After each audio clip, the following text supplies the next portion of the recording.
Today is an anniversary, and I normally wouldn't do this, but today is actually the day, and so I'm going to risk it and do it. Today is Pastor Nathan's birthday, and he hates this. We're not going to sing happy birthday, but just give him an applause of love. And later on, sing happy birthday to him and give him the right hand of fellowship. All right, we're going to dive into a parable in Matthew 25. If you have your Bible, like if you have your phone, I trust that you're using that, but there's one next to you. It's page 830. If you have the Bible with you, just want to keep a finger there. We may refer to it. I want you to find a few words that I'm going to point out later, but it's Matthew 25, 1 to 13. In this Bible, it's page 830. Again, Matthew 25, 1 to 13. So I want you to imagine for a moment, for some of you, you don't have to imagine because this is your life, but some of you who have never had children, or maybe children are far in the distance, you'll have to imagine a bit. But I want you to imagine that you have young children, and you are constantly wiping snotty noses. You change 27 diapers a day. You have the doctor on speed dial for sinus infections, ear infections, and other various medical needs. You don't eat first, you don't sleep first, you don't do anything first. You're always second or third. You wake up in the middle of the night to screams of terror. And sometimes it's your own voice, and sometimes it's your small child. But I want you to imagine you have small children, and then you come to church one Sunday, and some well-meaning older adult that had small children in the 1900s comes up to you and they say, "Oh, what a wonderful stage of life. Oh, it goes by so quickly. Make the most of it." And you know that it's a true statement. You know it, like logically. Your reason knows it. But you're thinking, in the moment, you're thinking, "Don't ever say that to me again. This feels like it's taking forever." At the end of Matthew's gospel, Jesus is getting to the end of his ministry. And it feels a little bit like this. Like it's taking forever. So Matthew 25 is an example. Jesus says the end is going to come. There is a final day, and he tells a bunch of stories like the one we just heard. Jesus is telling a series of stories about the end. Just so you know, in case you didn't know, all of this, like this world, it does not go on like this forever. Just so you know that. Like in the Christian worldview, it is linear. There is a beginning and there is an end. It's different than some other world religions that are, say, cyclical, like Hinduism. It's just you go around and around and around and around. The Hebrew worldview is linear. There's a beginning and there's an end, and Jesus is speaking into that worldview and saying, yeah, it's not going to be like this forever. There will be an end to this age, and then there'll be the beginning of a new age, a new heavens and a new earth. So I just want you to know that, just so you know, Christians don't believe that this just kind of goes on forever. There will be an end. So Jesus is telling stories about how this will come and how you should respond to that reality. If that is true, if this does not all go on forever, then there's a certain way that we should respond. And so that's what Jesus is talking about. The king will return at any moment. But like a parent of young children, it seems like it is taking forever. There's a war in Ukraine, and there's Israel and Palestine, and there's an opioid epidemic, and it seems like every other week there's a mass shooting, and AI is taking over the world, and Sam Altman just got dismissed from his job from OpenAI, and what does that mean? And all of this stuff, you go on, and what is happening? And you're like, Jesus, it has to be close to the end, right? It feels like we got to be close. But then you woke up this morning, and it's another day, and it feels like it's taking forever. And so, from Jesus, we get this tension between imminence, that means like it's going to happen anytime, and then delay. It's taking forever. And those two things, he holds them together. Like it could be any moment. We might not make it to this afternoon. It may be the end. Or there's a delay and it just keeps going and we wake up tomorrow and the next day. So Jesus is speaking into this tension and he tells a story. A strange story about virgins and lamps and oil. And I thought about, like, do we talk about all kind of ancient wedding customs? And I thought, no, let's just think about the parallel that you're familiar with in weddings today. Okay, so I want you to imagine again, just put yourself, because you've been in this situation before. Imagine that you're at the wedding and it's in between the ceremony and the reception. Okay, so the ceremony has happened, and there's that gap between the ceremony and the reception where there's like the happy hour, and everybody goes to the bar, and the line is really long, and then there's all the little like appetizers and food. There's like shrimp, and then there's bruschetta, and then there's like bacon-wrapped weenies, and there's like bacon-wrapped asparagus, and like whatever. You just imagine, it's your imagination. Whatever you want to eat, you can eat it. Okay, so you're at this little in-between time. It's the cocktail hour. And you're waiting because the bride and groom are taking pictures, and maybe with the wedding party. And when they're going to come in, and the cocktail hour will be over, and they'll start the party, and there'll be the grand march. You know what I mean? Like there's the couples come in, the wedding party 2 by 2, and they dance, and they do their little thing. And then finally, you welcome, the DJ introduces for, the Mr. and Mrs., and they come in, and everybody screams and yells and all of that. So you know what I'm talking about? Okay? Just give me a little head nod. Okay. You've been there. You've experienced this. Okay, so you're in this in-between time. And then finally, the bride and groom are done with taking like 8,257 pictures. Their cheeks are really sore from smiling so much, and they're ready to come into the hall. So they're getting all of the wedding party together. There's like 10 couples. Pretend this is a big one. 10 couples, but only 5 of them are there. The other 5, I don't know, like they're in the parking lot. Or they're passed out, or they left. I don't know, they're somewhere. They don't know where they are. But the bride and groom are like, we're ready. The DJ's ready. The people are getting hungry. They're ready to party. Like, we can't wait for them. We got to go. And so they tell the DJ, okay, play the song. And the 5 couples who are there come in, and the bride and groom come in, and those who aren't there are left out. And Jesus says, the kingdom of heaven is like this.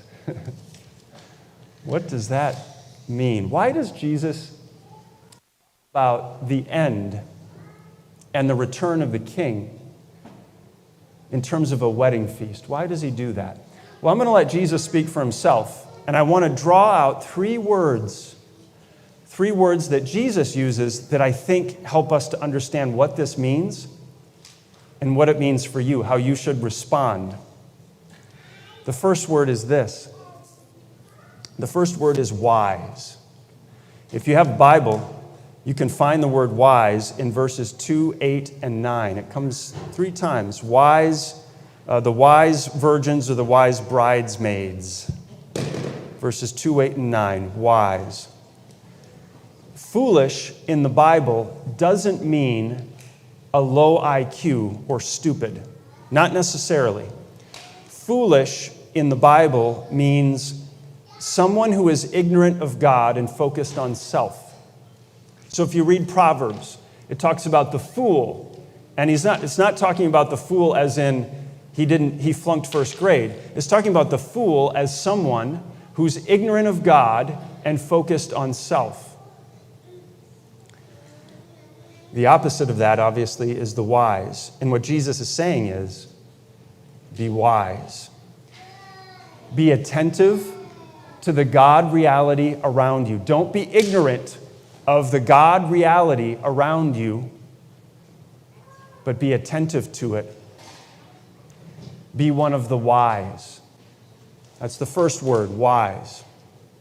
Second word is ready. It's in verse 10. You can find it in verse 10. Ready. So those in the wedding party are sometimes called attendants, right? You know, like a bridesmaid could be called an attendant. That means that they attend to the bride or to the groom. So a bridesmaid as an attendant might say, what do you need me to do? I will attend to you want me to sign the marriage license? I'll do it. Do you want me to tell your dad where to go because he's kind of clueless over here and he's missing out on where he's supposed to be? I'll do that. Do you want me to tell the DJ your favorite song? I'll do that. Do you want me to hold your flowers? I'll do it. Do you want me to give a speech? I'll do it. An attendant attends to whatever the bride and groom need. If Jesus is the groom, then we are to attend to whatever he needs, to be attentive to him and watching for him. Okay, Jesus, what do you need? I'll be attentive. I'm not going to be found sleeping or distracted. I want to be attentive to you, Jesus. What do you need? I'll look to you. Do you need me to raise my kids in the Lord? I'll do it. Do you need me to care for my older, aging parents? I'll do it. Do you need me to serve my church? I'll do it. Do you need me to help my pastor? I'll do it. Do you need me to pray for my neighbor? I'll do it. Do you need me to be a really good student in school or an upstanding employee or a really faithful boss? I'll do it. An attendant is attentive to the groom. Jesus, what do you need me to do? It's a posture of being ready and willing to help at any time. Ready. First word, wise. Second word, to be one who is ready, attentive. Third word, watch. Look at verse 13. You'll find the word watch in verse 13, where it says, watch therefore. You know neither the day nor the hour. Watch. Watching is about focus. It's about where your ultimate attention is. Where is your ultimate attention? A couple of weeks ago, my family, we went across the river to Millstadt, Illinois, to a farm there. And there was, it's like an organic farm. Got a lot of pigs. They got a lot of chickens, like hundreds of chickens. And they also have coyotes. And the chickens were getting picked off by the coyotes. And so they got 3 Great Pyrenees dogs. If you know anything about the Pyrenees, they are guardian dogs, watchdogs. Like they're very attentive. So I watch them they weave in and out of these clusters of crazy chickens. And they're just always running around. And their ears are always up. They're listening. Noses to the wind. Just smelling if there's danger coming. They're watchdogs. Jesus says, watch. Watch. Watching is about focus, being fixated on what's most important. Being fixated on the bridegroom, on Jesus. Watch for him, look for him, pay attention to him. Call on him. He invited you to. Be found in his house. This is where you are now. Come to his table. Listen to his words. Memorize his words. Everything he said. Remember it. Think about him throughout the day, not just on Sunday. But do you think about him on Monday and Tuesday? Don't be too distracted by things that are going to try to pull your attention away. Be a Pyrenees dog. Your ears are up. Your nose is ready. Don't be distracted by too much TikTok or Facebook or politics or sports. Some of that's fine, but be fixated. Watch. Be a Pyrenees dog. Focus on the King. If you have Matthew 25:13, just take a look at that one more time. Jesus says, watch, therefore, for you know neither the day nor the hour. Watch. Just a quick aside. Whenever there's conflict in Israel and Palestine, all these preachers come out and start giving like a roadmap for exactly what's going to happen and when it's going to happen. And they start kind of doing all this kind of wild teaching on the end times. Don't fall for it. what does Jesus say? He says, watch. You don't know the day or the hour. What Jesus is saying is, it's less about when and more about who. There are preachers, God will judge them. God will judge them. But there are preachers that are trying to tell you when, and it's distracting people from who. The point isn't the exact minute. The point is, who are you focused on? Watch. That's what Jesus says. Watch, therefore. Be open, be ready, be a Pyrenees dog, just looking for the king. Jesus, where are you at? What are you up to? What are you doing? And whenever there's conflict in Israel or Palestine, which there has been for millennia, whenever there is, or any war in the world, what it should do is actually perk us up even more to focus on who. To be looking, Jesus, these are trinket kings and rulers. You're the true king. Where are you? Can you bring peace? Can you do something that no other king or prime minister or president can do? Watch. You don't know the day. It could be any minute. You should be ready as if it could be like the next second. But the point isn't so much when, the point is who. Be fixated on the king.